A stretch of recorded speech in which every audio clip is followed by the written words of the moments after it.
अभी खबर शामिल करते हैं जावरिया से, जहां रूरल हेल्थ सेंटर जावरिया में मरीजों की देखभाल और इलाज मुआवजे की सहूलियात पर काम जारी है। डेंटल डॉक्टर मोहम्मद मुख्तार दांतों के अमराज का इलाज करते हैं और x-ray technician Chaudhary Mohammad Khan x-ray की सहूलियात फराहम करते हैं और यूँ मरीजों को बड़े शहरों का रुख नहीं करना पड़ता। इलाका जावरिया 50 देहातों पर मुश्तमिल है। इतने बड़े इलाके और आबादी के लिए सर्जन डॉक्टर्स और इमरजेंसी की सहूलियात की अशद ज़रूरत महसूस की जा रही है। शहरियों ने महकमा सेहत और पंजाब हुकूमत से मुतालबा किया है कि रूरल हेल्थ सेंटर जावरिया को तहसील हेडक्वार्टर अस्पताल का दर्जा दिया जाए ताकि लोगों को उनकी दहलीज पर इलाज मुआवजे की सहूलियात दस्तयाब हो सके। रिपोर्ट हाजी जफर अब्बास जावरिया। मज़ीद खबरों और अपडेट्स के लिए देखते रहिए बोलो टीवी ग्रीन।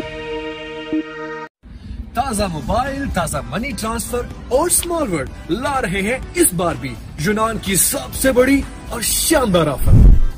तो आज ही एथेंस में मौजूद कोई भी ताज़ा शॉप विजिट करें और 3+1 ऑफर के जरिए हासिल करें ताज़ा मोबाइल का फ्री वॉइस पाकिस्तान, बांग्लादेश या फिर इंडिया कार्ड।